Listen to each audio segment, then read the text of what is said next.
The historic Potomac River. From the birthplace of George Washington to the city of Washington and stunning scenery beyond. Harvesting the waters surrounding the nation's capital. 80 years ago when they were selling fresh seafood here, the Potomac was vital to the resources of the city. The legacy of Lincoln in the heart of D.C. It's always a special thing for me living in Washington, you know. Many people from all over the world come here, so I feel like I've been around the world 25 times. And the underground landscapes of the Shenandoah Valley. Luray Caverns is one of the largest cave systems in the world. Now, 50,000 kilometers of eastern coastline are revealed from above. An aerial journey over America's rugged Atlantic frontier. This is America over the edge.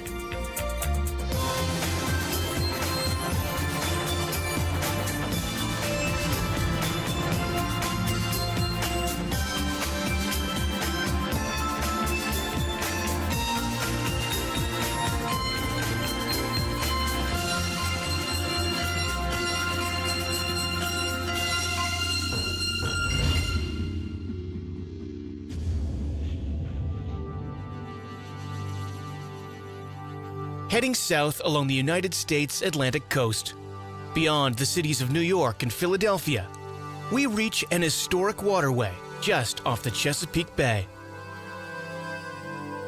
The Potomac River extends more than 600 kilometers inland, a political boundary dividing the states of Virginia, Maryland, West Virginia, and the District of Columbia. Now 40 kilometers from the mouth of the river, with Virginia on the left and Maryland on the right. St. Clement's Island marks our first Potomac landmark.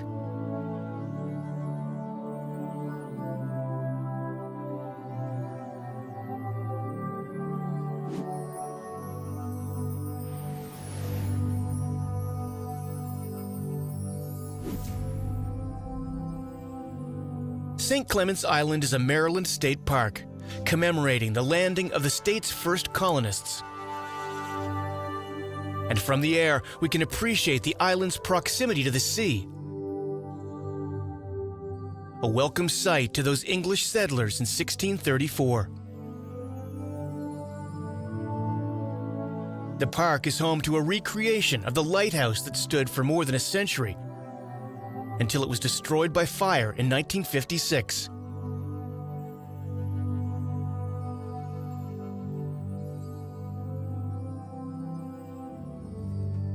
St. Clement's Island also features a 12-meter cross, recognizing the island as one of the first sites of religious tolerance in America.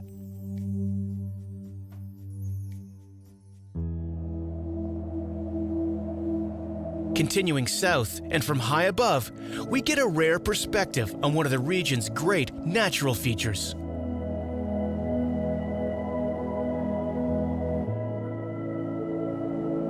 On the Virginia shores of the Potomac, the Stratford Cliffs are a spectacular sight.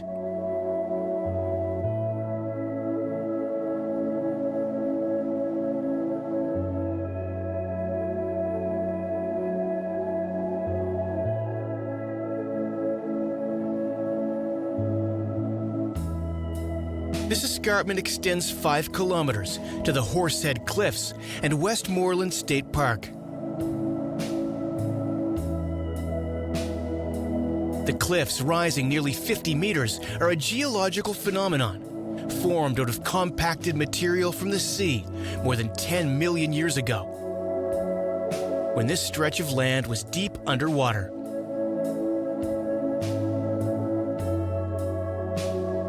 Today, the fossilized remains of saltwater crocodiles, sea cows, whales, and sharks can be found.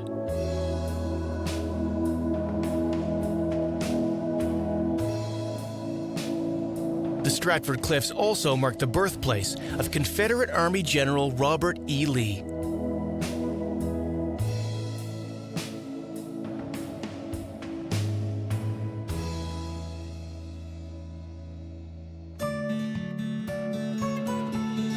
Moving 10 kilometers upriver, we get a unique view of the geography that inspired one of the first European settlements on the river.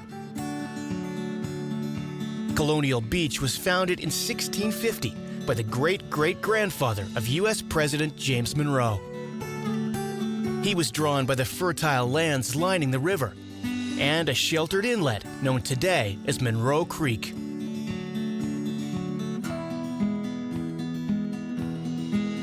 Later in the 19th century, Colonial Beach's beach, the second longest in Virginia, began drawing vacationers from nearby Washington, D.C. Over time, Colonial Beach attracted sport fishermen, sun-seekers, and even gamblers. Because while slot machines were banned in Virginia, the town's piers extend beyond the low water mark and technically into Maryland.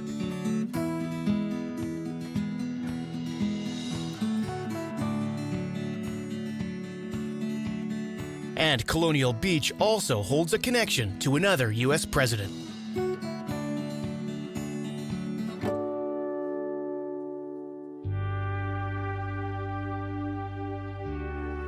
Just outside of town, the birthplace of George Washington has been maintained.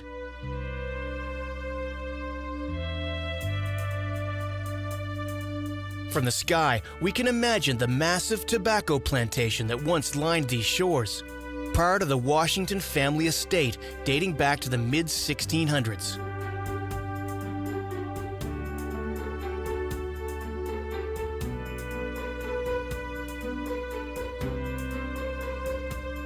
Today, the site is home to a memorial garden and the recreated memorial house.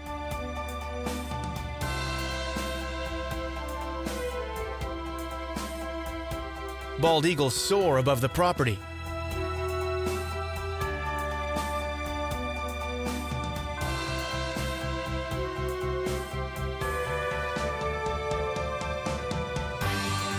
But the site's most famous feature may be the Vermont Marble Memorial Obelisk, built to a 1/10 scale replica of the Washington Monument in Washington, D.C.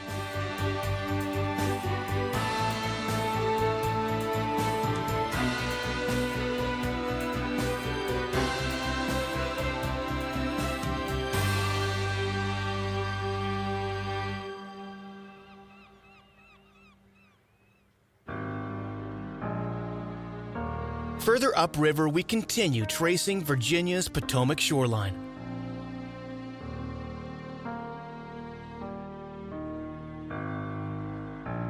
And from above, we get a better sense of the true scope of this waterway.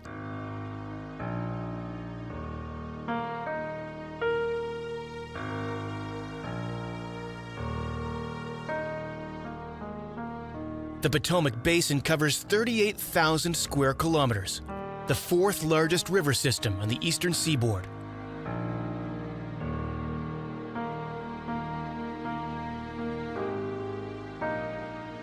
It passes through 5 geological regions, from the Appalachian Plateau to the coastal plain. And more than 5 million people live within its watershed.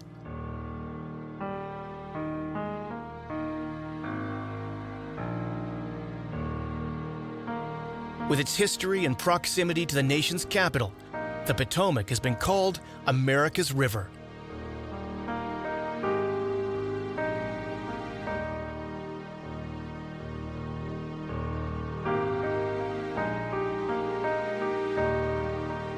Finally, further upriver, more tributes to America's first president can be found. On the Virginia side, George Washington's Mount Vernon is a spectacular 500-acre estate. Mount Vernon was the site of a 1.5-story farmhouse built by George Washington's father that was gradually expanded over 45 years by Washington himself. By 1778, he had completed the spacious 21-room estate we see today.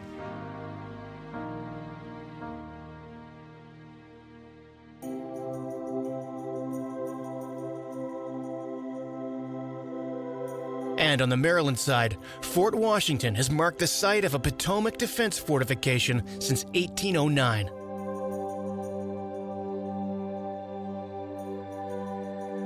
Named in honor of the first president, the original structure was destroyed by its own forces as British troops approached in the War of 1812. The fort was rebuilt on orders from Acting Secretary of War and future President James Monroe. The modern structure was completed in 1824 and is maintained today by the U.S. Park Service.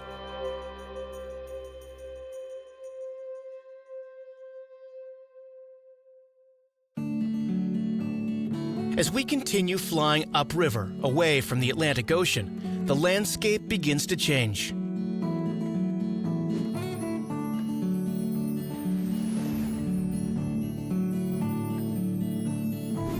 10 kilometers north of Fort Washington, the Woodrow Wilson Bridge marks our approach to the city of Washington. The bridge is named in honor of America's 28th president. A 12-lane crossing carrying 250,000 vehicles each day. And it marks another political divide, with the state of Maryland at the east end of the bridge, the state of Virginia to the west, and the District of Columbia covering a tiny segment in the middle.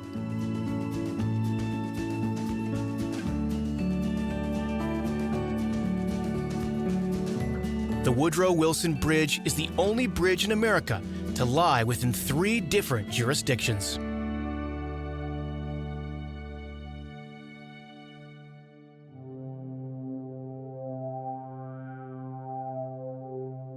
The District of Columbia, better known as Washington, D.C., was founded in 1790 to be a jurisdiction separate from any state and home to the United States federal government and its historic buildings.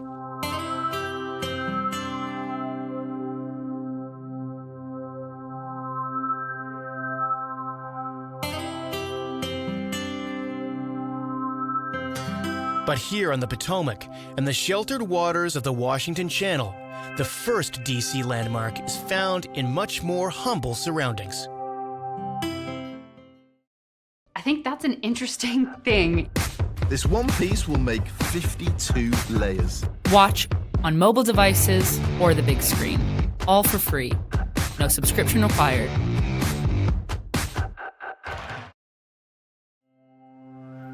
This is Washington, D.C.'s Municipal Fish Market, the oldest continually operated fish market in the United States.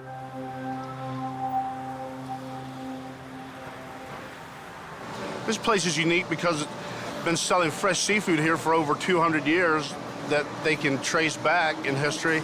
And it's just been family owned and operated for, 80 plus years. The market once held a crucial role in connecting the city to the waters surrounding. Centuries later, that tradition remains. 80 years ago, when they were selling fresh seafood here, the Potomac was vital to the resources of the city because there wasn't a lot of cars and trucks, so people would take the boats and bring the stuff up the river and dock at this place and sell the fish to the public. We get seafood delivered 7 days a week, so it's pretty much your goal is to sell out every day. That's your goal. You want ultimate fresh fish because the fishermen leave the docks at 3 in the morning. That way they can be here by 7, 8 in the morning. So, it's extremely fresh. A lot of it's still alive when we get it. Typical day here starts at 7 o'clock. We start unloading trucks immediately. Usually unload those for the first 3 hours.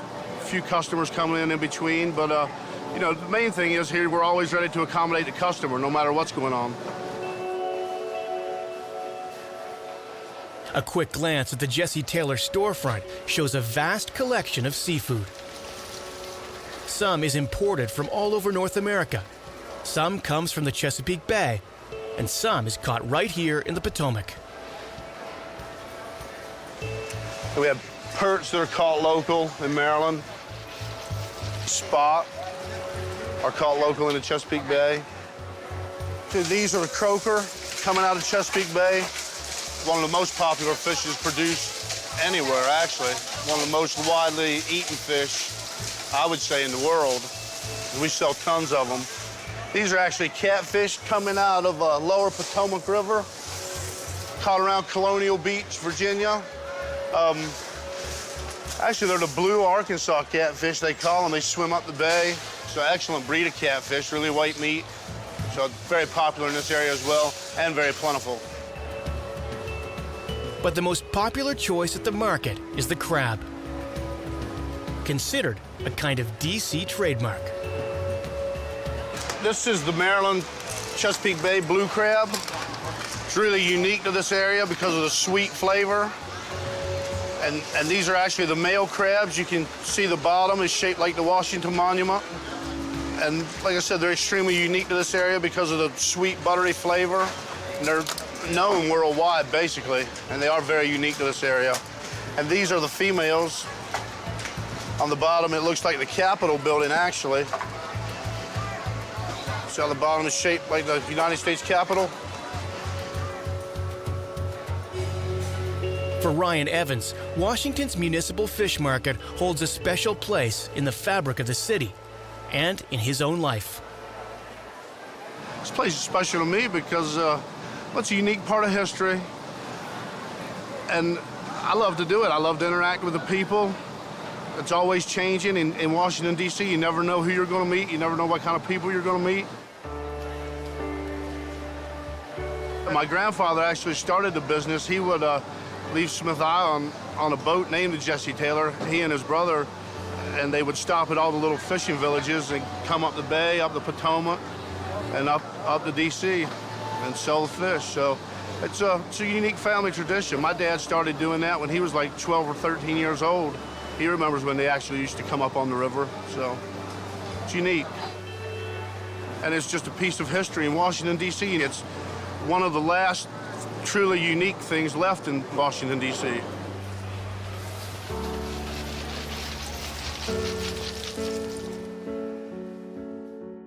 Now, beyond the fish market, we enjoy a rare opportunity, surveying Washington, D.C.'s Potomac River monuments from the sky.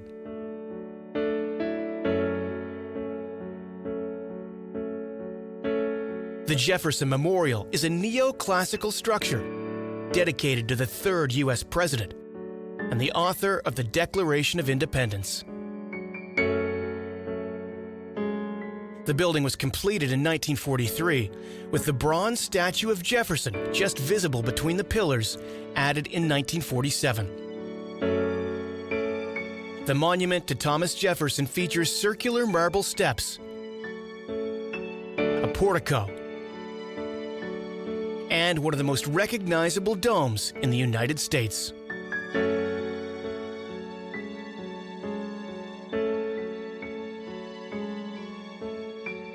Two kilometers west and across the Potomac in Virginia, Arlington National Cemetery is another famous landmark.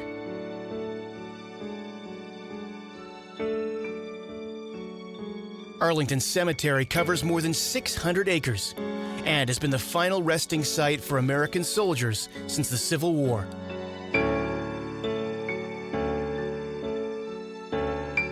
From above, white grave markers can be seen, just a fraction of the more than 400,000 military personnel buried here.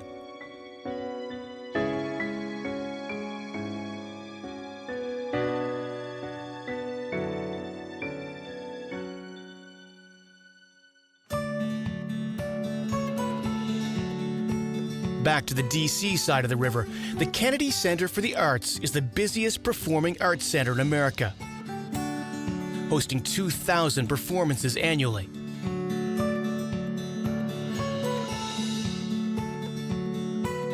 And next door, the Watergate complex is an iconic D.C. location. The Watergate is best known for a 1972 burglary of the Democratic National Headquarters. It was traced to high-level White House operatives and eventually led to the resignation of President Richard Nixon.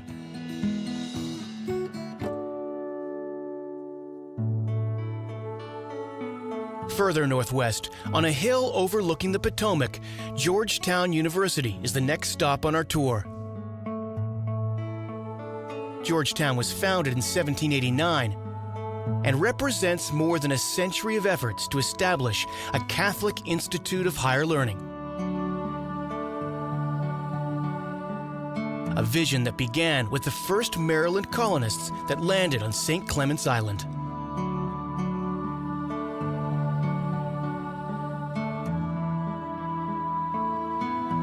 And from above, we can see through architecture how the university has evolved. From stunning Georgian brick and collegiate Gothic-style buildings to modern dormitories and lecture halls.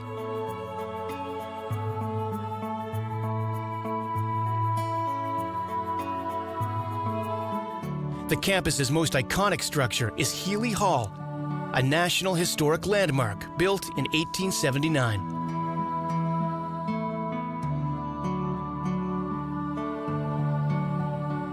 Now 2 kilometers to the southeast, we soar above the heart of D.C. The White House is located at 1600 Pennsylvania Avenue. Built from white painted Aquia Creek sandstone, found 75 kilometers south of the city, just off the Potomac.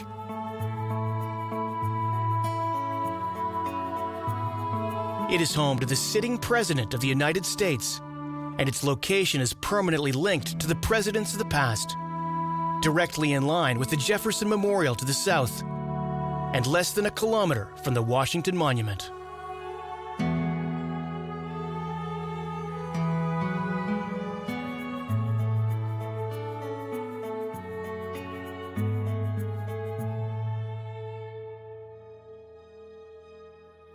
The skyline of Washington, D.C. is lined by modern office complexes and historic buildings.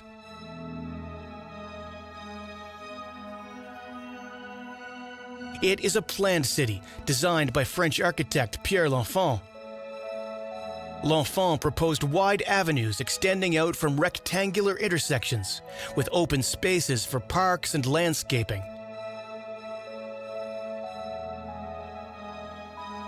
He also envisioned a grand avenue, a green space 1.6 kilometers long, that would be known as the National Mall.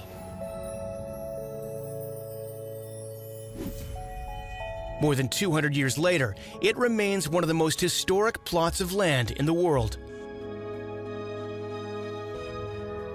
Nick McCall explains how the National Mall and the city came to be. 1791, the Continental Congress decided on a final resting place for the United States federal government. The North didn't want it in the South. The South didn't want it in the North. So the state of Maryland gave up 69 square miles, Virginia gave up 31 square miles, and they formed the District of Columbia. 1792, the White House was the first public building in the federal city. Over the years, to 1793, you had the Washington Capitol. You have the Washington Monument coming along in 1848. It has become a city of national treasures.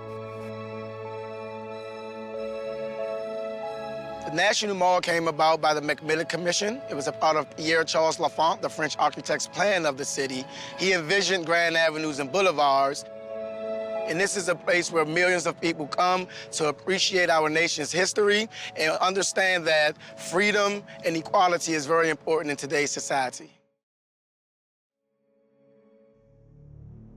At the east end of the mall, the U.S. Capitol building is home to the legislative branch of the American federal government.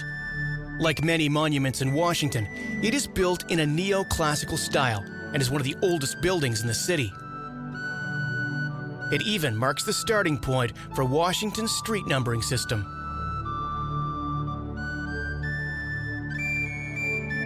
In 2014, scaffolding was erected around the Capitol, part of a massive restoration project to secure the future for this more than 4 million kilogram cast iron dome.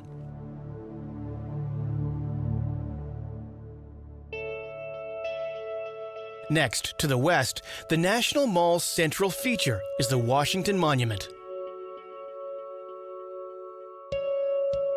We'll start our tour at the Washington Monument, which was designed by Robert Mills. The cornerstone was laid by George Washington in 1848. The Because of his Freemason background, it was laid with the same silver trowel that he used to lay the cornerstone to the United States Capitol.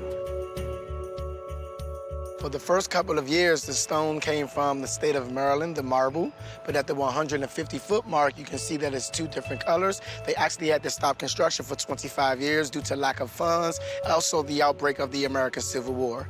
1877, they continued the construction, in which matching stone came from the state of Massachusetts, but you also have granite from the state of Maine.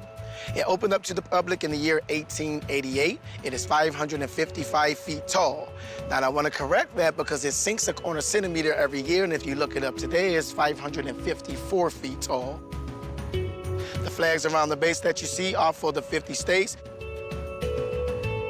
And this is one of the main attractions in the city of Washington. And a kilometer to the west, just off the National Mall, one of Washington's most solemn landmarks can be seen.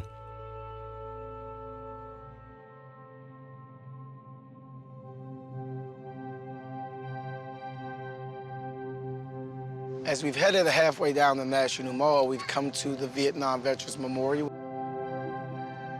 This memorial is a national shrine. It was dedicated in 1982 by Maya Lin. You have 58,307 names on this wall, and the average age is 19 years old. A diamond confirms a person deceased, a cross missing in action and/or prisoner of war. The names are listed alphabetically according to the day they passed away. So the men who passed away on the battlefield together, they're on the Vietnam Wall together. And it is also made out of black granite. When you polish black granite, it gives off reflection. Maya Lin wanted you to see a reflection of yourself in the wall as you read those 58,307 names. Finally, perhaps the most famous shrine of all is the Lincoln Memorial.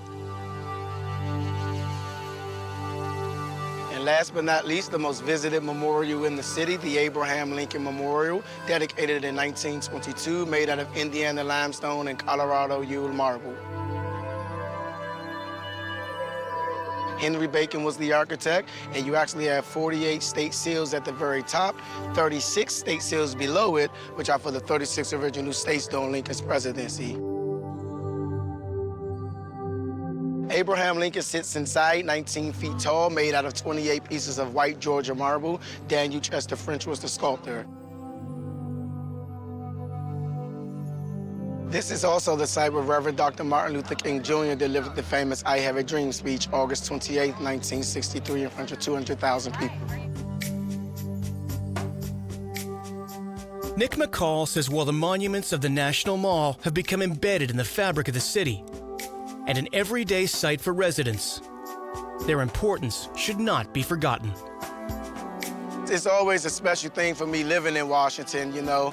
Many people from all over the world come here, so I feel like I've been around the world 25 times. Me getting involved in tourism has changed my life. Coming from where I come from is a rough city, but you know, you read, you learn is what I've taught, my mom taught me, and it has me to where I am today.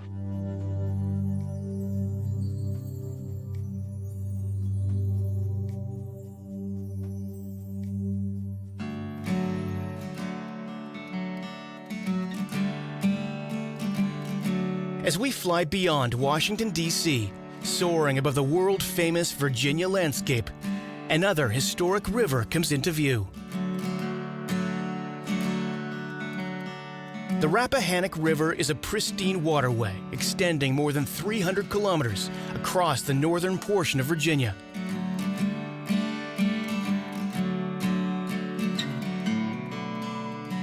The Rappahannock marked an important position during the American Civil War, the eastern boundary for major military operations during the conflict.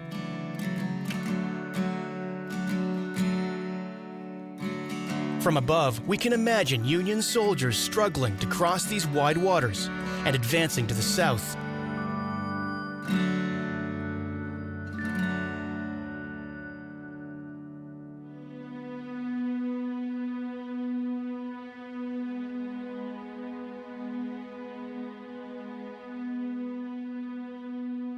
130 kilometers upriver from the Chesapeake, we soar above the historic city of Fredericksburg.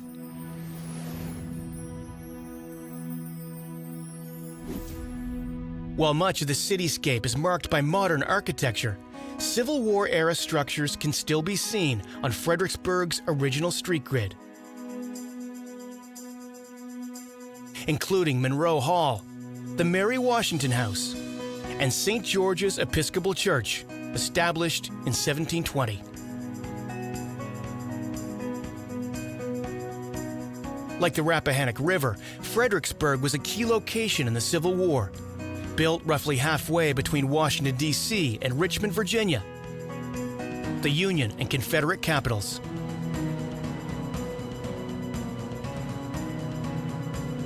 The Battle of Fredericksburg was fought in December 1862 as Union forces struggled to penetrate the South's stronghold in the region.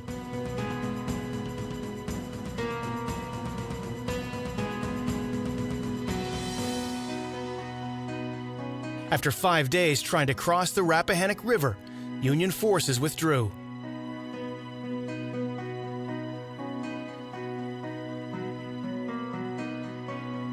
The scene was described to Abraham Lincoln as a butchery.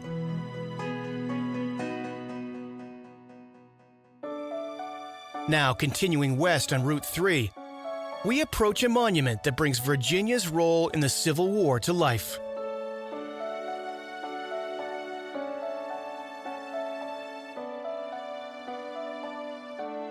The Chancellorsville Battlefield was the first battlefield in the National Park Service to undergo historic scene restoration.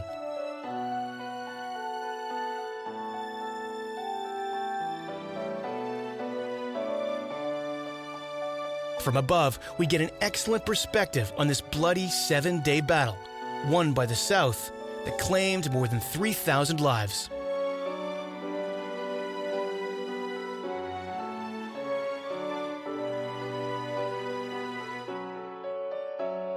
At the southwest corner of the site, Hazel Grove marks the Confederate artillery position in the battle, set on a grassy plateau.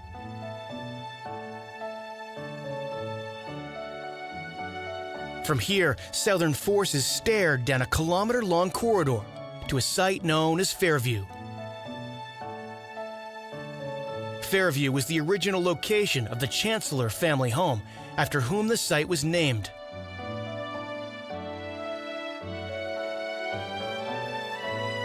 It also marks the Union's artillery position.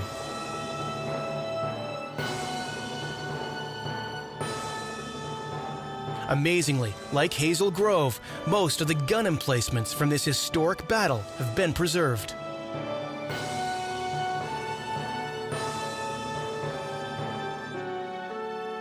And adjacent to the Fairview site, a square brick enclosure protects the Chancellor family cemetery.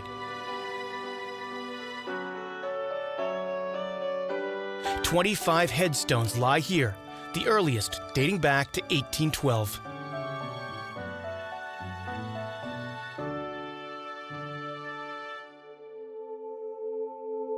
Further west, we continue tracing Route 3, the Virginia roadway known as History Land Highway.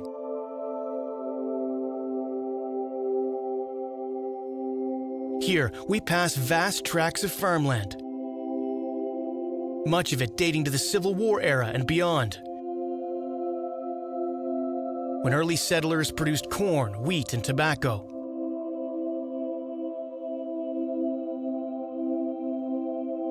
Centuries later, tobacco remains a top product in Virginia. But the most lucrative crop is soybeans, bringing $136 million to the state.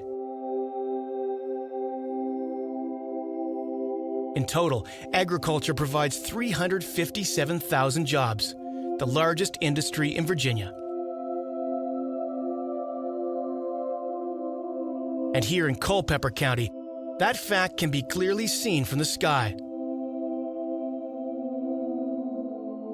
The county is home to more than 700 farms, with more than 125,000 acres of farmland, selling more than $42 million in goods.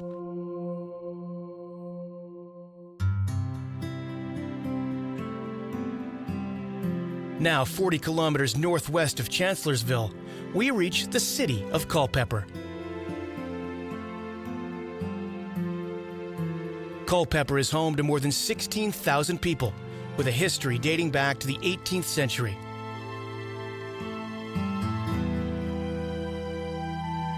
The city was designed by a 17-year-old surveyor named George Washington. From above, we can see the 10-block historic district he helped create back in 1749.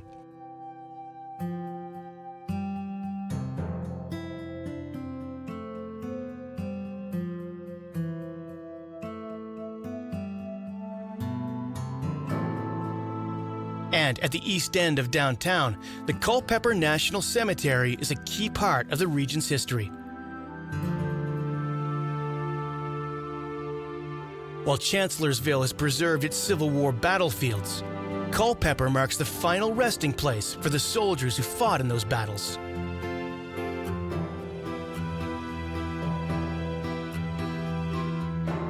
The cemetery was founded in 1867, part of a project to collect scattered remains from the Civil War.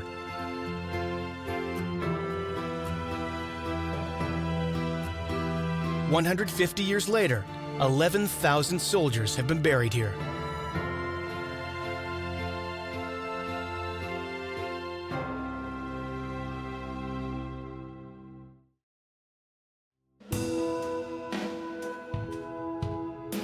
Now, traveling 20 kilometers to the northwest, the landscape begins to change. Farmland, as far as the eye can see, is replaced by rolling hills, rising higher and higher into the horizon.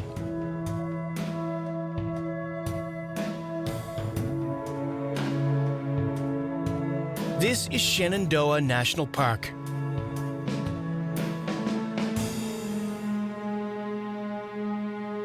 Shenandoah National Park is a long and narrow tract of land, running southwest to northeast, 169 kilometers in length.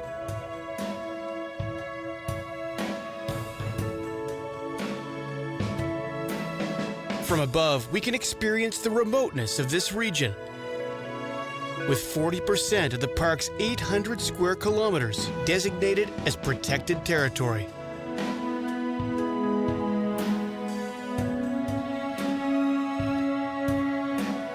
Shenandoah National Park was established in 1935 after the Commonwealth of Virginia gradually took over the land,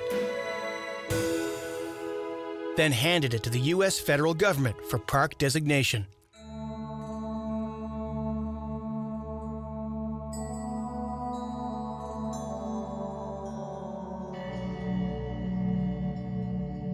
Now, continuing higher, the park is lined by the Blue Ridge Mountains, a vast range stretching from Georgia to Pennsylvania.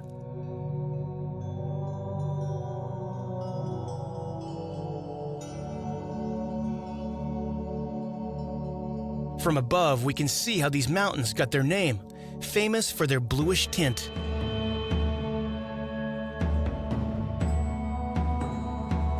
That color is caused by trees lining the mountains that release an organic compound known as isoprene, creating a blue haze that can be seen from a distance.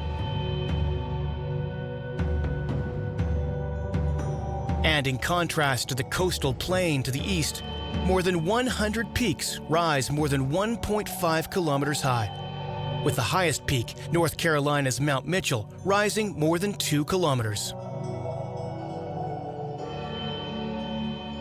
Here in Shenandoah National Park, the highest peak is Hawksbill Mountain, rising 1,235 meters. The Blue Ridge Mountains feature the highest peaks in eastern North America, south of the Canadian Arctic.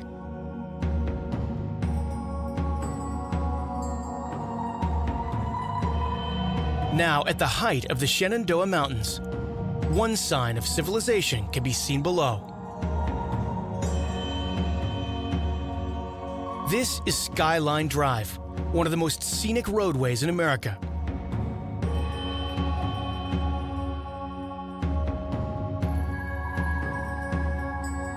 Skyline Drive carves its way through the ridge of Shenandoah National Park, stretching 175 kilometers with 75 lookoff points for drivers to experience these scenic vistas.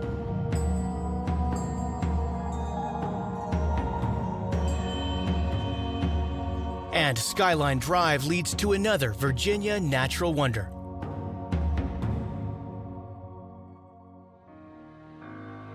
Beyond the Blue Ridge Mountains, the splendor of the Shenandoah Valley extends as far as the eye can see.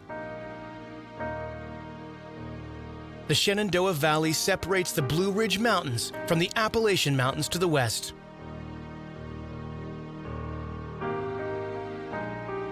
It is part of the larger Great Appalachian Valley, a massive trough of valley lowlands 1,900 kilometers long, from Alabama to Quebec.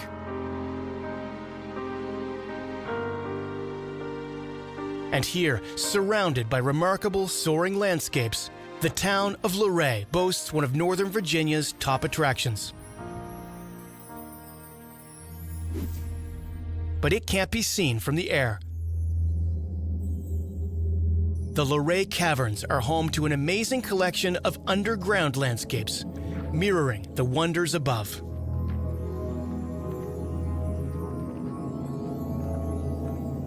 We're located here in the northern Shenandoah Valley in Virginia.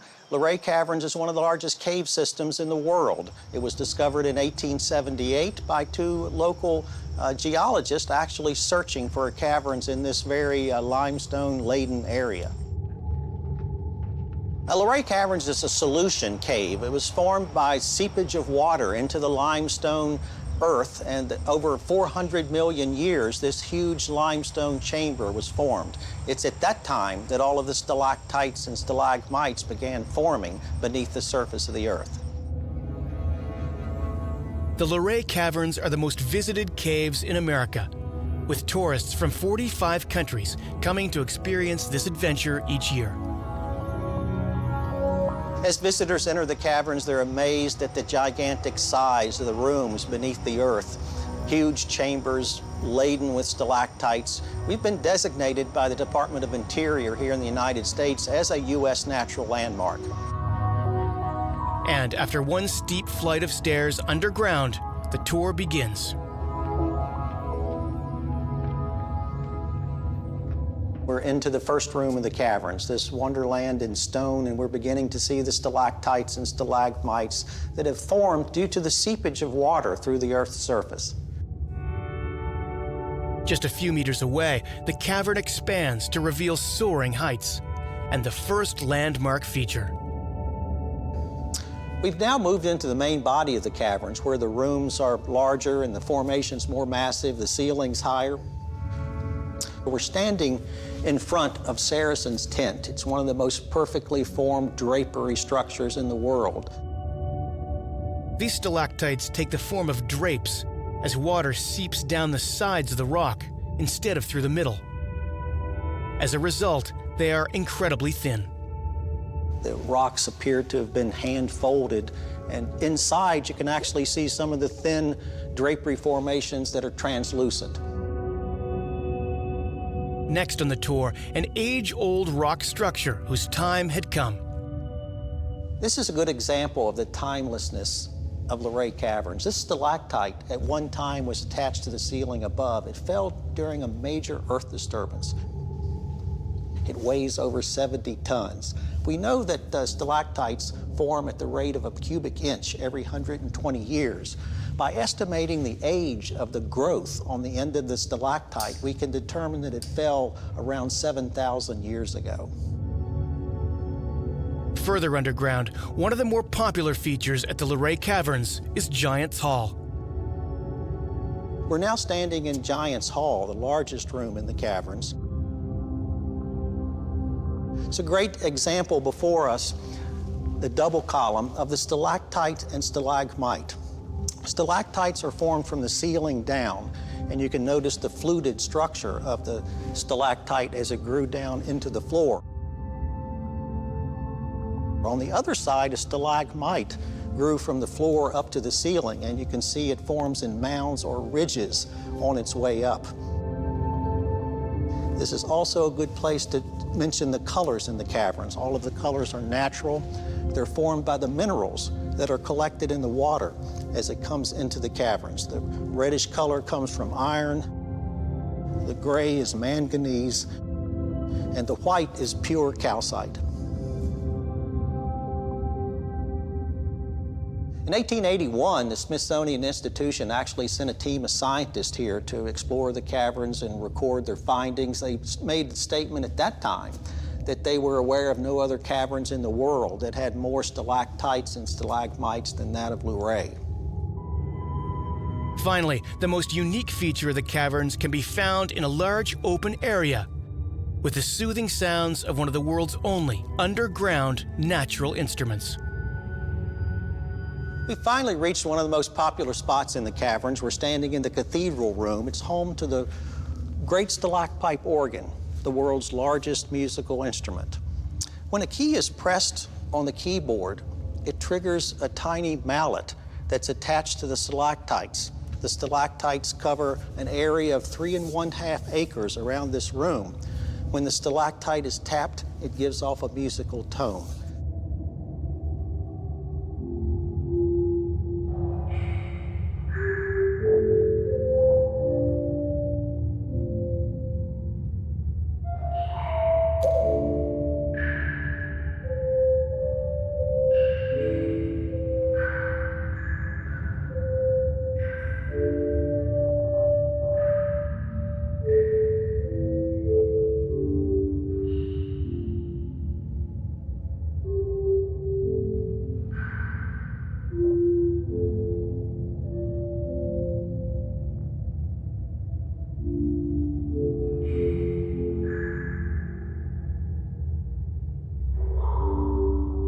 For John Schaefer, the Luray Caverns has been a workplace for years and part of his community for decades.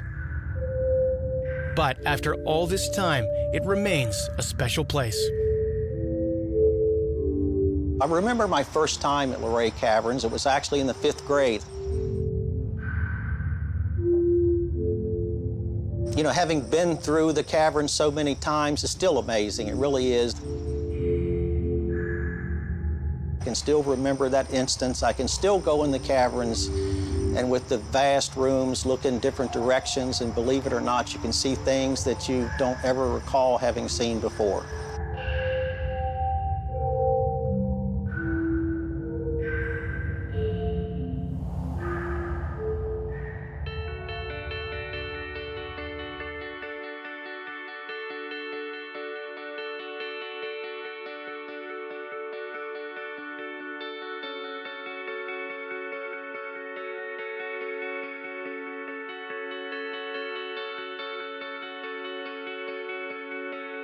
From the National Historic Sites just outside Washington, D.C.,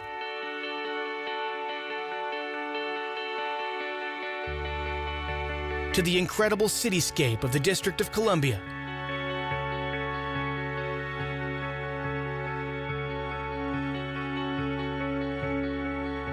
to the landscapes of Virginia to the west,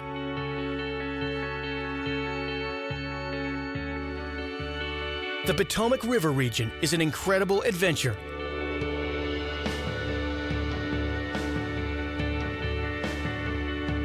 Where every turn brings a new surprise.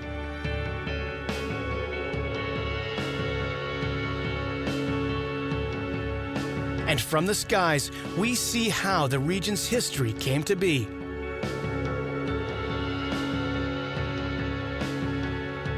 From the birthplace of George Washington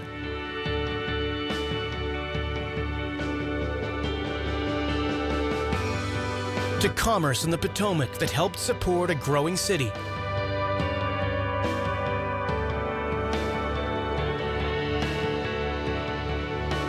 to the monuments that honor the past and will stand alongside those working to secure the future.